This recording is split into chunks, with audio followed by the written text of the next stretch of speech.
Welcome to Fireside Charla number 5 with Dr. Adela De La Torre, president of SDSU, where we prepare the global citizens, compassionate leaders, and ethical innovators who will solve the world's greatest challenges.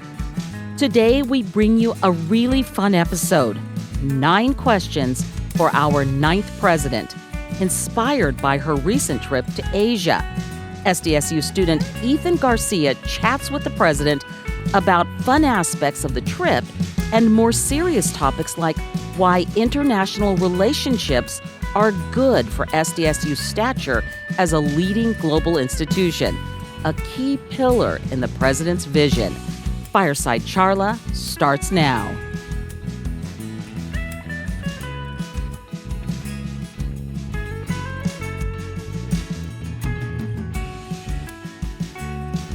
Before we jump into it, I just want to say, I know that you were in Asia. Can you give us a little update on how that went? Well, the Asia trip was with the Chancellor, Tim White, and 9 other presidents. And the focus was really to re-engage with our alumni in Taipei, Taiwan, Hong Kong, and then in Tokyo, Japan. I think it went very well. The alums that we met were so enthusiastic. They were truly our lost Aztecs who wanted to get reconnected. I think what also made it really a wonderful experience was it really showed the opportunities for us to create programs so that our students here at San Diego State could have some meaningful internship opportunities, as well as create reciprocal relationships with universities and alums in Asia in ways that are really meaningful and impactful for our community. Wow. Okay. That's great. That's such an amazing trip. But for the first question, I just want to ask something fun. Did you eat any interesting food while you were there?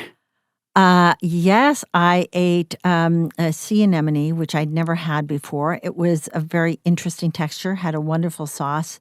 So that was a first for me. Wow, I can't say I've ever even seen that on a plate. From your travels, interacting with the CSU alumni internationally, particularly the SDSU alumni that you met, what did you learn from them about their experiences at SDSU?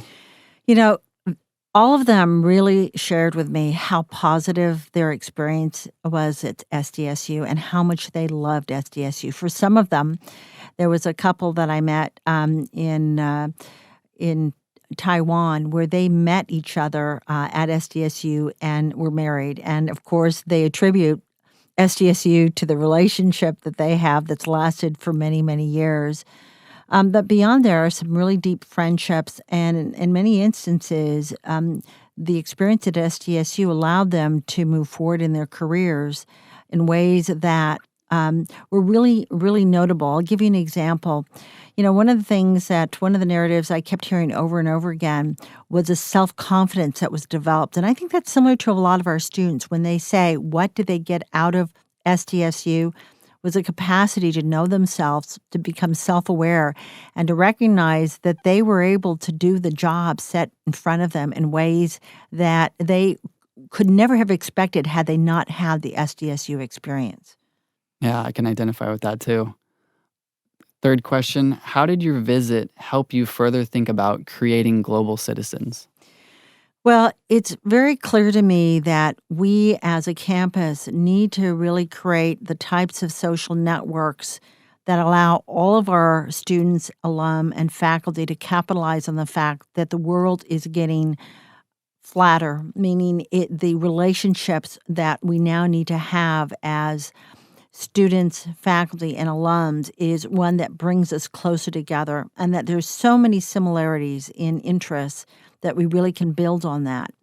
So I really did think of this in terms of a need for us to accelerate the opportunities for global exchanges and global opportunities for our students so that it's not something theoretical, it's actually something that they can live and experience through the relationships from students who come from across the world and study here on campus to experiences they'll have by studying abroad or participating in internships, whether it's in Asia or Latin America or in Africa.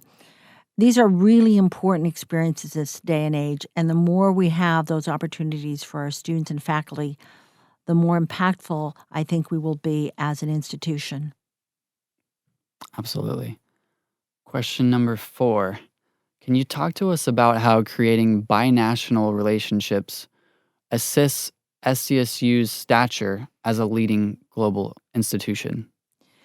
Well, we're fortunate geographically in that we live literally on the border. You can take a trolley car and cross at San Isidro, and there you are in Tijuana. But more importantly, for many, many years, we have had deep relationships with many of the universities in Baja California.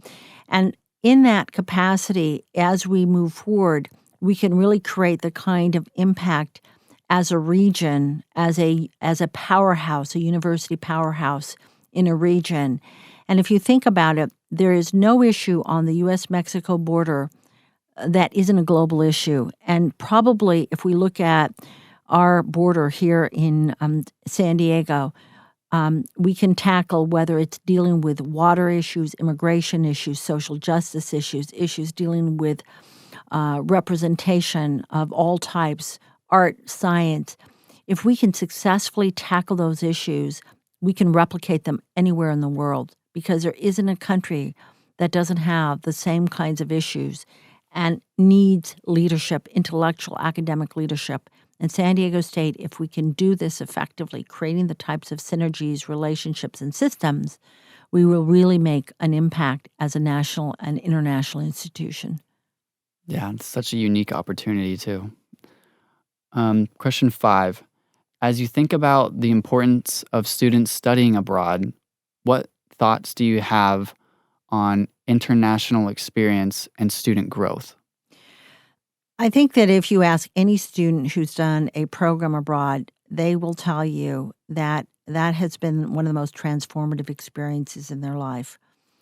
The minute you go into another country that is not your own and live within a community that speaks a different language or experiences a culture that's very different than yours, you're going to learn things that you can't learn in the traditional classroom.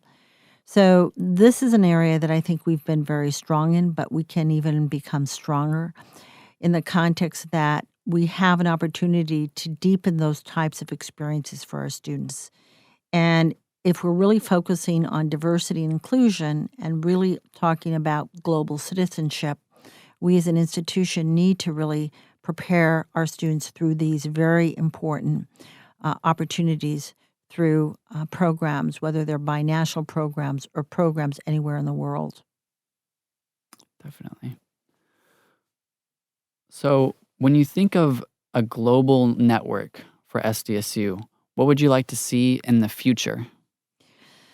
Well, we're going to be launching a strategic plan shortly. And in that strategic plan, I would like to see all of our faculty help envisioning the global plan. We have some natural areas of synergy that have been developed. We have a campus in the country of Georgia. We have our position as a binational institution on the U.S.-Mexico border. We have some important programs that have been developed in Asia. But now is an opportunity for us to really think about where we're going to find our areas of distinction. And in the strategic planning process, we're really going to be mindful of the fact that we have to decide where the areas, whether it's in Asia, whether it's in Mexico, whether it's in another continent, where it is we're going to focus our energies so that we can create the depth of understanding and the commitment to those areas so that we can develop the kind of quality programs we would want for our faculty and our students in our community. Very exciting. And nationally, we have over 414,000 alumni. So, in what ways can our alumni be proud of what SDSU is achieving today? Well, our alumni are very proud of SDSU. So one of the things that I've learned from traveling not only within the San Diego region, but outside and globally is that there is tremendous pride of the brand of the institution of San Diego State University. What I think a lot of people are asking for is greater recognition of the excellence, which is a hidden gem called San Diego State University. And part of the role of a president is to make sure that that brand is not only highly regarded, but known for the quality, the product, which is really, as noted by the success of our students and alumni. And I think the next trajectory will be not only developing this robust strategic plan for the future, which we will work on collectively, but also developing the brand that needs to be worldwide, known worldwide, so that people can fully appreciate the successes that we've had, not only in the past, but what we'll have in the future. Definitely. So we're at question 8 now. And in 5 years from now, what would you like to say to yourself about the success that you have helped to achieve at SDSU? So this is like a back to the future question. Well, I do hope, with the efforts that we've had, particularly in areas of diversity and inclusion, we really do create the kind of representation that is critical for the success of our students, but really critically important for the region and the country.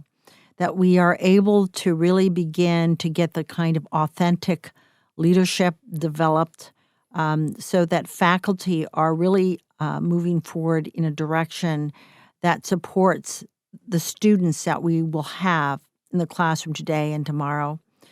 I also think that we have this unique opportunity called Mission Valley, and that's also part of the process of looking at the future. We have a unique opportunity to create a different type of institution with a different type of pedagogy, with a different type of vision that allows us to expand what we have into an area of distinction that in the past we didn't have due to the resources and that constrained us. So we have many, many opportunities here, but those are two that I think should be very, very present, at least emerging in the next 5 years. Mm-hmm. It'll be really exciting that in 5 years when you look back on the progress. As a president of a public university, time is of the essence, and it's really important that you take care of yourself. Can you tell us a little bit about what you do to exercise and take care of your health? I get up early when I'm not flying to Tokyo and having to deal with time changes. I get up early and do spinning and bicycling and try to really keep sure that I am, to the extent possible, eating a reasonably balanced diet, which is sometimes difficult given my hectic schedule. I also try to make time for my family, my personal life. I think everybody has to balance professional with personal. I have 2 wonderful daughters, a grandson. I have my husband, and I try to make time to make sure that I have conversations with all of them that don't focus on work. It's difficult given my job is a 24/7 job, but I do think that you need to make time personally. You need to take care of yourself physically because physically this is a very demanding job. And then I think this job becomes one that is manageable from a psychological point of view. You have to remember that there are 24 hours in that day, and in that day you have to make time for self-care. And I think that's true for anyone. That's true for a parent. That's true for a faculty member. That's true for students. Students also can run ragged doing multiple things, multiple jobs. And I also say that all of us have to do things that are fun, whether it's watching a Netflix movie that nobody else would watch but you, or reading a book, or getting on the cycle and spinning for an hour and listening to music. All of those things are important, and all of those are in my repertoire of requirements for self-care. Well, thank you, Adela, for sharing that. That was really interesting. And go ahead and tune in next time. Thank you all for that last. I didn't know we were going to do the 9 questions, by the way. Thank you for joining Fireside Charla. Next month, President De La Torre and Luke Wood, Chief Diversity Officer, invite 2 of our student leaders to discuss compassionate leadership, a key priority for President De La Torre. You can access transcripts, join the conversation, and connect with President De La Torre at sdsu.edu/firesidecharla. This is Perrette Godwin, proud alum, hoping that you're inspired to innovate and have some interesting charlas of your own. Fireside Charla is recorded at KPBS Studios. Our senior producer and managing editor is Maria Keckler. Our operations manager is Lisa Morissette. Original music and editing is by SDSU student Kevin Crick. And for their help and creative input, we give special thanks to Tom Carlo, John Decker, Perrette Godwin, Brittany Santos DeRigue, Luis Murillo, LaMonica Everett Haynes, Joyce Gaddis, Michelle LeGrandeur, Kelly Woodhouse, Jeff Ernst, Scott Hargrove, Sean Haas, Ethan Garcia, Dan Montoya, Travis McCauley, Luke Wood, Colleen Garrity, James Tarbox, James Frazee, Corey Marshall, Kao Seichao, Rudy Arias, Uriela Vila Zuniga, Katie May, Angela Otis Bronner, Seth Malios, and to you for listening and sharing this podcast with others. Join the conversation at sdsu.edu/firesidecharla, and be sure to connect with President De La Torre on Twitter, LinkedIn, and Instagram.